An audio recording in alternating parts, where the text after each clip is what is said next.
हृदय में अपने इष्ट देव भगवान जी का ध्यान करते हुए बड़े प्रेम से जय घोष बोलेंगे। बोलो जयकारा,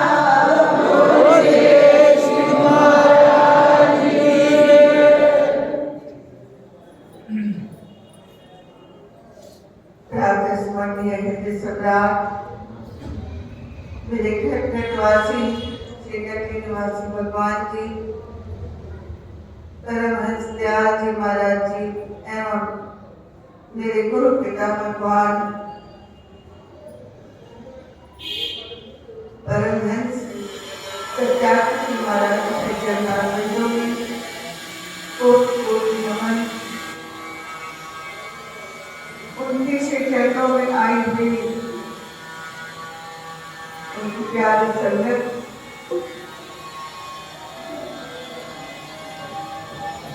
अच्छी आत्मा, अभी 30 तारीख को 2 सालों के बाद पुनः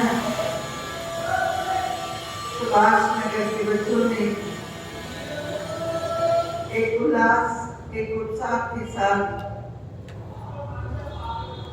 अपने गुरु भगवान का प्रकाशोत्सव मनाने का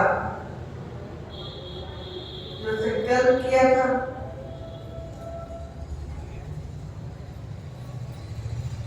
जो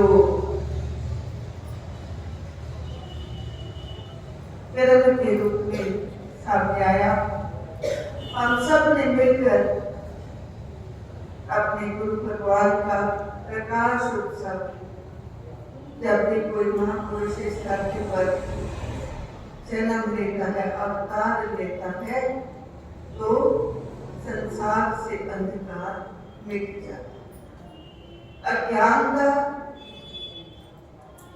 से ज्ञान की ओर वो दिव्य ज्योति, वो दिव्य महापुरुष आत्माओं को लेकर चलते हैं।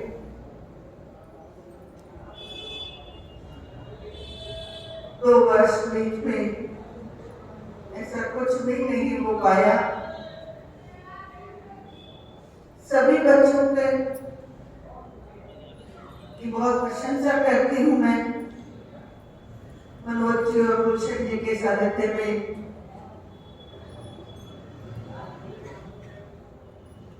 वो उत्सव मनाया गया और अब हम चलेंगे अपने गंतव्य की ओर, जैसे आदि और अंत, आरंभ और अंत।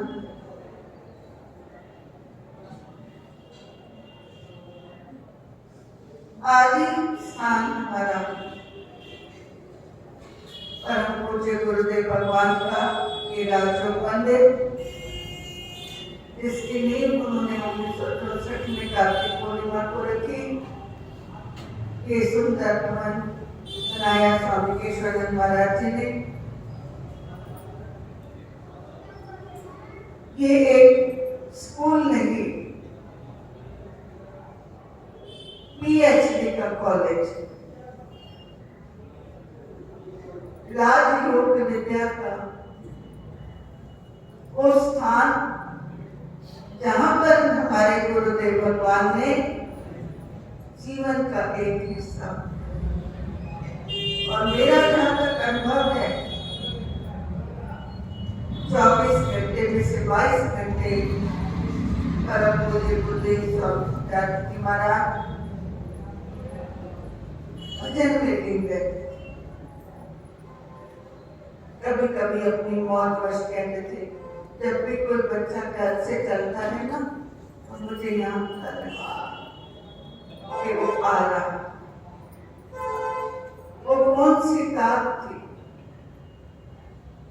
वो केवल प्रेम की दात थी, गुरु और शिष्य की, पिता और पुत्र की, पिता और पुत्री की प्रेम की दात, प्रेम की डोर जिसमें भगवान बन जाते।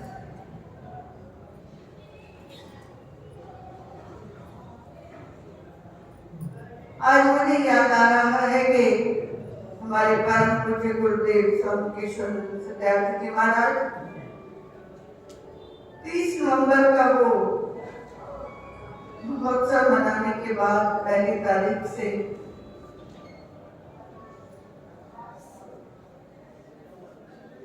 श्री नंदी की ओर बढ़ने की प्रेरणा देते हैं।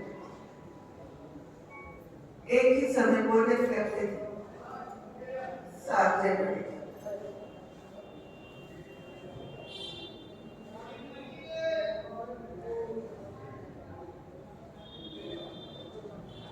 कहते थे कि वो हमारा वही आदि और अंतिम स्थान जहाँ हमारे गुरु भगवान का वो साकार शरीर समाधिस्थ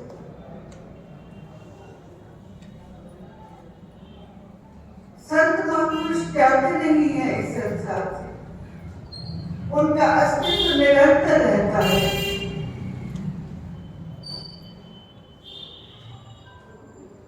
कभी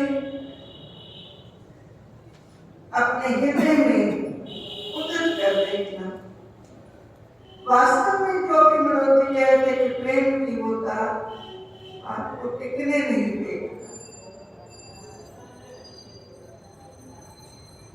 वो भजन भी गाते जिन्हों बुलावा आवे, सतगुरु आप बुलावे, उन घर में चैन ना आए ते समझो कि बुलानियां हैं। सतगुरु की मेहर पे पाओगे। वो प्रेम की तार बजती है, वो प्रेम उत्पन्न होता है जो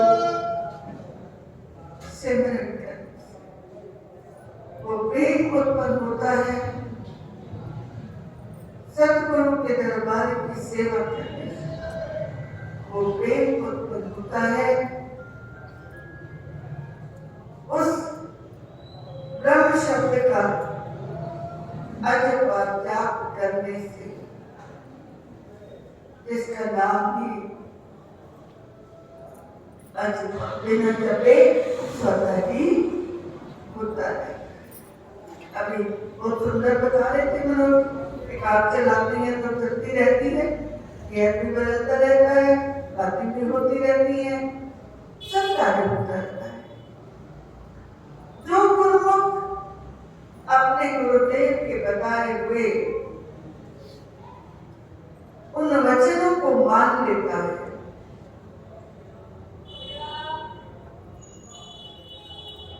हृदय में धारण कर लेता है, शुभ संकल्प कर लेता है, कभी कभी करने ही देते प्रतिभा।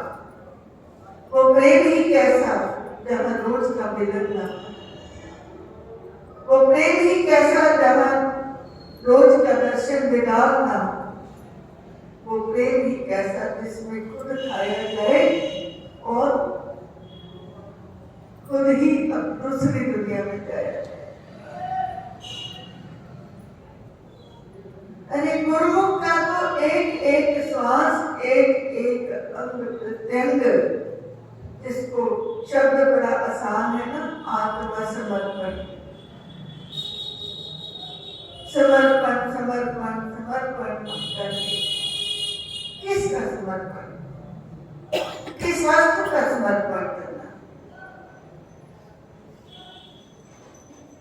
सतगुरुदेव कहते हैं आत्मसमर्पण, अपनी आत्मा को अर्पित करना, अपने तन मन धन को सतगुरुदेव के प्रति अर्पण कर देना। मेरा मुझ में कुछ नहीं, जो कुछ है सो तेरा और तेरा तुझको सौंप दे।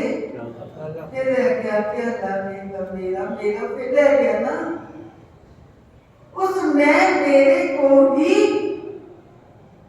विलीन कर देना आत्मसमर्पण है, अर्थात मनसा वाचा कर्मणा, मन से, वचन से, कर्म से, तीनों प्रकार से हम अपने सद्बुद्धि भगवान के जब अर्पित हो जाते हैं, वो होता है आत्मसमर्पण, सरेंडर। सब कुछ फेंक दिया। देखिए आजकल तो नहीं आ रहा, योगी जी ने बड़ा अच्छा सब काम किया हुआ है, पर तो पहले हम देखते थे वो टापू ये वो पुलिस ने पकड़ लिया, ये कर दिया, सारे औजार डाल दिए। जिन औजारों को वो चलाता था, जिन बंदूकों से दूसरों को मारता था, किसी का बुरा करता था, छीना झपटी करता था, जब पुलिस ने पकड़ लिया तो क्या कर दिया? सब कुछ डाल दिया। और क्या किया? और क्या किया? क्या को कराते हैं आप सबको करते क्या कहते हैं उस समय वो पुलिस वाले? सरेंडर। क्या कर? हाथ ऊपर कर, सरेंडर। मैं मेरे पास कुछ भी नहीं, यही होता है मतलब। ना मेरे हाथों में कुछ गुण है, गंध है, ना और कुछ है, मेरे विचार भी सब कुछ सरेंडर। हो गया आत्मसमर्पण। अब मैं तेरे अर्पण हूं, तू जैसा चाहेगा मैं वैसा ही चलूं। मैं मतलब ये आत्मा, ये आत्मा, ये शरीर, ये वाणी, सब कुछ तेरे अर्पण कर।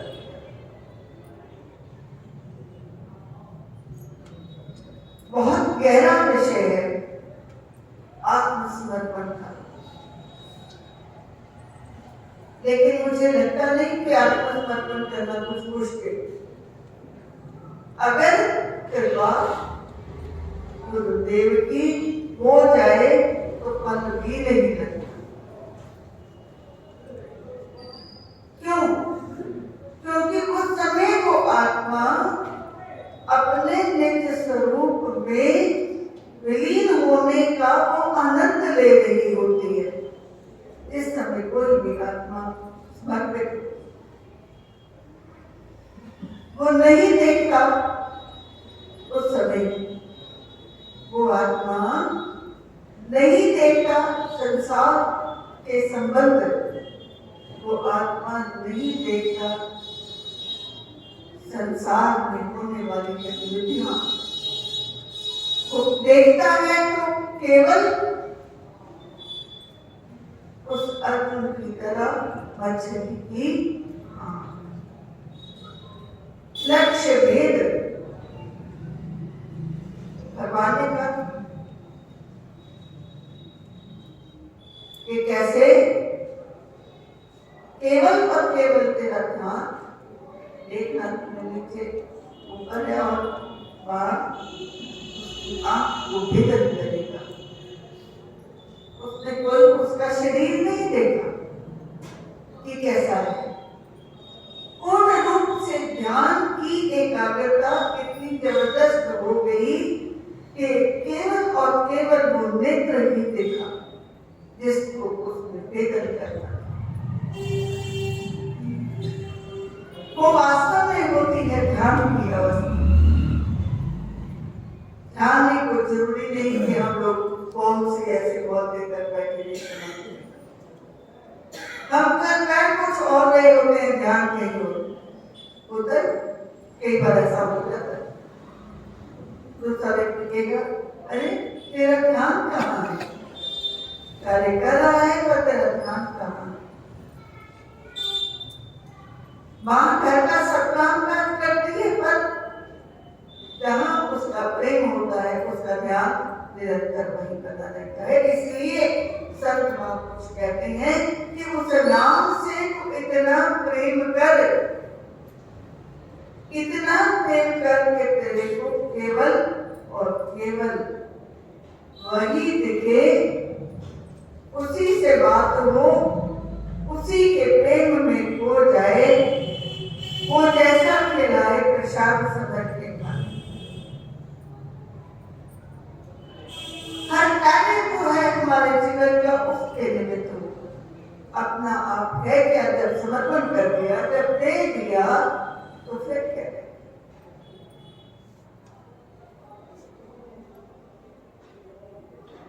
इसी मैं को ही तो मिटाना है, इस मैं मेरी को तो मिटाना है। वो मिटेगी कैसे? जब हम किसी को कुछ देते हैं ना, छोटे बच्चे कहते हैं इसको दे दे, इसको दे दे, उसको आदत हो जाती है दे देगी।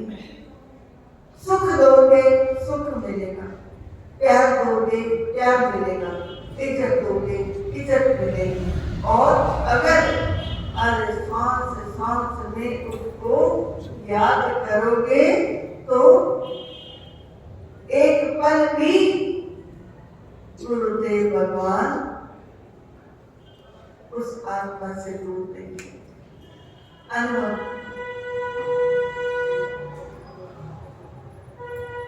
बहुत प्रेम संसार से करो, क्या मिलता है? करना तो पड़ता है, अगर संसारी है तो सब करना पड़ता है। इस हृदय के प्रेम को इतना मत बांटो कि संसार में बिखर जाए।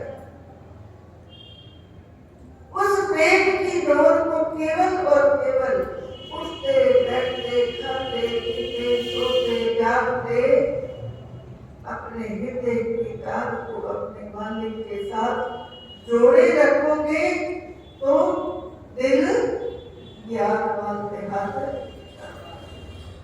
हाथों से सेवा करो, हाथों से गुरु भगवान के दरबार की कोई भी सेवा मिल जाए कर दो। आज शरीर में ताकत है, 2 साल के बाद ना हो, 4 साल के बाद नहीं होगी। इसलिए संत महापुरुष बार बार जागृत करते हैं आत्माओं को, नहीं तो ये बार बार सत्संग का आयोजन करने का क्या औचित्य है, क्या जरूरत है कि तुम कहीं भूल ना जाओ। तुम इस संसार की रंगरलियों में फिर से कहीं अपने आप को, कहीं अपने मालिक को भूल ना जाओ, इसलिए ये आयोजन। दोस्त कहता है कोई बात नहीं, अभी तो सत्संग पिछले महीने तो हो गया है, अभी तो 30 तारीख को गए थे, अब फिर क्या जरूरत है जाने की? जो 30 तारीख गई वो अब नहीं आएगी, तारीख आएगी अगले महीने, है ना? जो आज का समय गया वो कल नहीं आएगा या ना आएगा, ये वो मालिक जानता है कि दम आवे ना। तो जब इतना ज्ञान हम संतों के मुख से सुनते हैं, ग्रंथों में पढ़ते हैं, फिर भी इस संसार में गुम होने की कोशिश करते हैं, फिर भी इस मोह की दलदल में चलना चाहते हैं। जहां एक पैर रखो उसको उठाने की कोशिश करते, दलदल में जो फंस जाता है, वो दूसरा पैर सोचता है मैं बाहर निकाल, तो दूसरा और आगे बढ़ जाता है। ये संसार की दलदल। ये नहीं कह रही मैं कि सब कुछ छोड़ो, परंतु इससे बचकर चलो। गुरु भगवान ने बहुत सी ये युक्तियां बताई हुई है हमें, ऐसा नहीं ऐसे कर। मेरे को इसीलिए वो शब्द बड़ा अच्छा लगता है, स्वाद शांति पाकर सिमरा में तेरा नाम बाण जामा की बात जामा, बाण जामा बंदा मैं तेरा के तब बंदा बनूंगा जब मैं श्वासों की माला से तेरे नाम को सिमरना। उससे पहले बंदा नहीं क्या? बंदा होते हुए भी बंदगी नहीं करता तो बंदा कैसा? जो बंदा बंदगी नहीं करता वो संसार में गंदा है, गंदगी में पड़ा हुआ है। जिस पर गुरु की कृपा हो गई, उन्होंने वो अमृत रस डाल दिया, वो बीज सत्य का जीव के अंदर डाल दिया और बता दी ऐसी ऐसी युक्तियां कि ये करता रहना, रेज का थोड़ा या ज्यादा पर ये दवाई को दिखाते हैं। सर्व दुखों की औषध नाम, गुरु भगवान भी कहते हैं, नंगे निवासी भगवान जी ने भी यही कहा, सर्व दुखों की औषध नाम। सब दुखों की औषधि। कौन से दुख? कैसे दुख? आदि दैविक, आदि भौतिक। आदि भौतिक मतलब तो हमारे शरीर, आदि दैविक जो दैवी आपदाओं से होते हैं, जैसे महामारी। आदि भौतिक हमारे कर्मों से हमारे शरीर पर प्रभाव होता है। और तीसरी आध्यात्मिक। तीनों दुखों की, आध्यात्मिक भी तो दुख होता है, बहुत जबरदस्त होता है, जिनको अनुभव होता है कि सब कुछ होते हुए भी मैं क्यों परेशान हूं, सारा सुख वैभव है फिर भी मैं अंदर से क्यों कभी ऐसा परेशान होता हूं। वो आध्यात्मिक कष्ट होता है। हमारी आत्मा उस शांति को खोजती है, हमारी आत्मा उस सत्य को खोजती है, हमारी आत्मा जिस परमात्मा से बिछड़े हुए हैं हम उससे मिलने को जब तड़पती है तो ये आध्यात्मिक कष्ट होता है।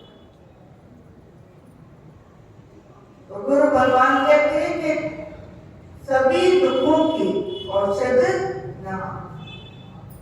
और आखिरी में भी बोलता है, आप ताप त्रैताप के जो गुरु शक्ति है।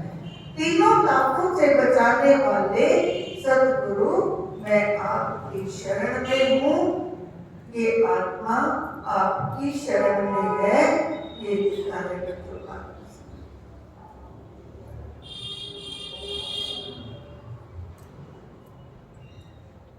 जब तीनों का निदान हो जाता है, दवा खाते हैं डॉक्टर के पास जाते हैं, और एक भी वो बताता है, वो भी करते हैं। गुरु महाराज जी भी ऐसे छोटे छोटे प्रयोग बता देते हैं। अच्छी संगत करना, गुरु के प्यारों की संगत करना अच्छी बात है, तेरे मन के विचार शुद्ध रहेंगे। सत्संग में जाना, तेरे मन के विचार सात्विक हो जाएंगे। अच्छा अन्न खाना, सात्विक तेरे भीतर सात्विकता जाएगी और सब कुछ सात्विक के सात्विक हो जाएगा। जो केवल और केवल सतगुरु के पास ये सब कुछ होता है। उनके शरीर के एक एक अंग से वो पूरा निकलता है सात्विक दिन। वचनों से वो सात्विकता निकलती है तो हमारे जीवन की धारा को बदल देती है। इसलिए आत्मनिरीक्षण, आत्म अवलोकन हर गुण को नित्य करना चाहिए। नित्य रात्रि को जब शांत भाव से बैठे, सुबह से रात्रि तक अवलोकन करें। आज इस शरीर से कहाँ गलती हुई, इस मन से कहाँ गलती हुई, इस तरह से कहाँ गलती हुई, इस आत्मा ने क्या अपना काम किया या नहीं किया तो करना चाहिए। तीनों चीजों को रोज अवलोकन कर सुधार हो जाएगा। संकल्प कर लो कि सुधार होने लगेगा, और जब नित्य नित्य सुधार होता जाएगा तो होगा? पूरा पवित्र से बाहर हो जाएगा। शुद्धता और सात्विकता के भंडार हो जाओगे।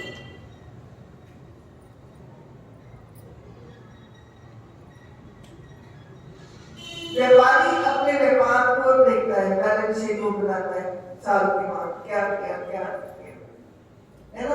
नौकरी वाला देखता है इस साल में मैंने कितना बचाया कितना खर्च किया।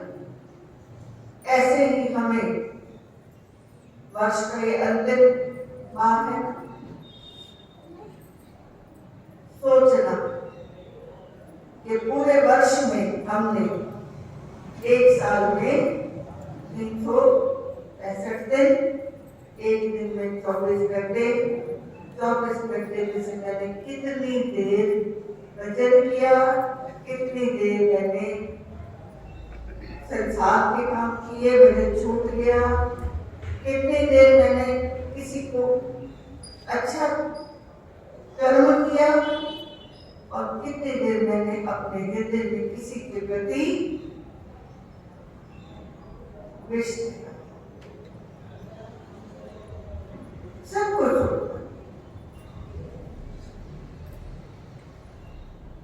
परम पूज्य गुरुदेव भगवान कहते थे, स्वामी केशव विद्यार्थी जी महाराज, कि जो 7-8 जनवरी का पिटारा होता है ना, उसको हम क्षमा दिवस के रूप में मनाते हैं। महाराज जी फरमाते थे क्योंकि हमारे आराध्य देव इतने प्यारे थे सत्याग्रह जी महाराज कि कोई माने तो वास्तव में बोले शक्ति, इतने प्यारे।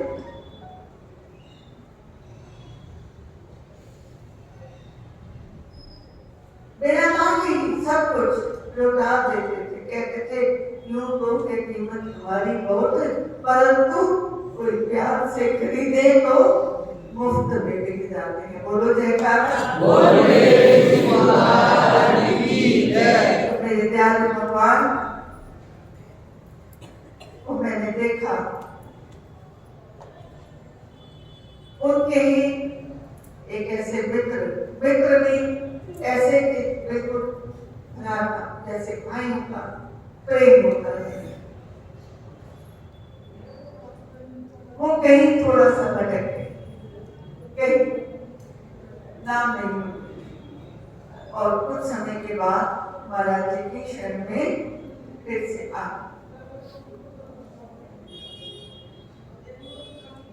मैं केशरी उस समय महाराज जी की सेवा करता, मैंने देखा कि वो जब आए महाराज जी यहाँ पीछे के बीच में, वो उम्र में छोटे थे, महाराज जी आयु में बड़े थे, पाकिस्तान से ही मैंने सुना है जाकर महाराज जी कहते थे, श्री गुरु महाराज जी ने उन दोनों का हाथ पकड़ा कि तुम भाइयों की तरह रहना, और उस वचन को उन्होंने पूरा जीवन निभाया। परंतु वक्त की बात है, जिस समय वो आए,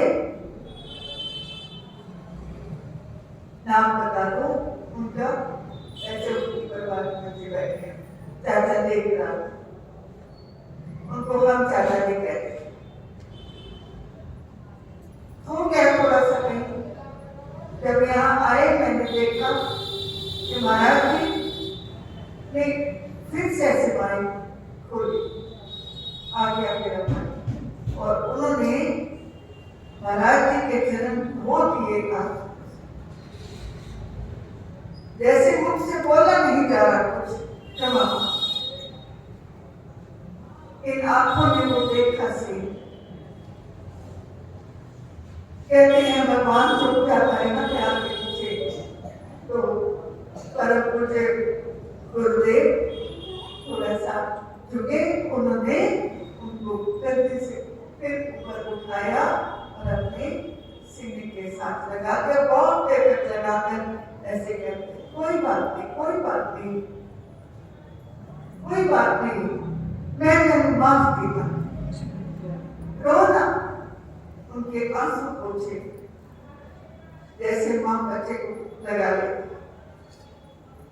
माफ किया, माफ किया, माफ किया, ऐसे बात कह रहे। अपने पास से थोड़ा ढीला छोड़ा, हाथ जोड़कर बैठ गए।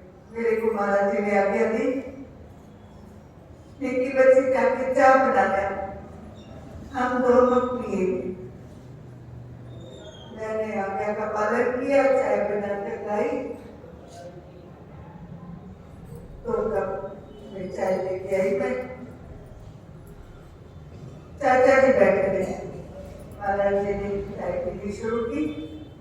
उस इंतजार में थे कि आधा कप छोड़ दे, महाराज जी अंदर ही आवे थे,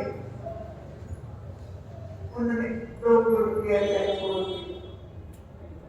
कहने लगे मुझे प्रसाद दे दो। चाचा जी ने वो जब वह अपनी चाय मिला दिया और फिर उस पिया वो प्रेम प्याला। मुझे ऐसा आभास हो रहा था कोई और प्रेम प्याला नहीं होता। गुरु के द्वारा उच्चिष्ट भोजन जो है, जिसको हम प्रसाद कहते थे, यही तो प्रेम प्याला है।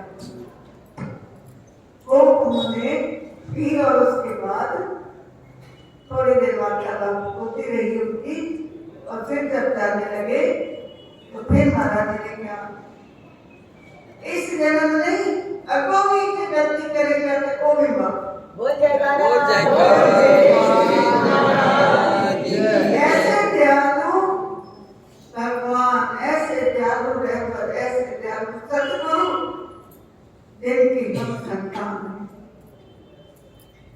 जो वास्तव में प्रेम का सागर थे, जिन देवताओं ने दर्शन किए हैं या उनके सानिध्य में रहे हैं, वो उस चीज का आज भी अनुभव करते हैं।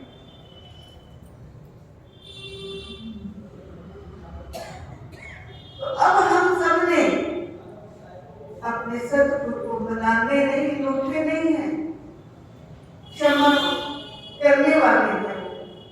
और उन्होंने ये संदेश दिया महाराज जी को, स्वामी केशवानंद जी को। तभी महाराज जी ने इस दिन का नाम क्षमा दिवस 7 अक्टूबर कि सभी बच्चों को ये संदेश है कि अगर किसी से कोई गलती हो गई है तुम्हारे लिए या कुछ है, तो उस दिन से हृदय से क्षमा कर, बड़ा है या छोटा है या कैसा भी है, उसको क्षमा कर दो। कहते थे क्षमा करना तो बहुत बड़ा ये कर्म है, बन जाता है। क्षमा ना करना पाप कर्म हो जाता है। एक का मतलब हमारा हृदय शुद्ध और निर्मल नहीं हो सकता जब तक हम किसी को क्षमा नहीं करते।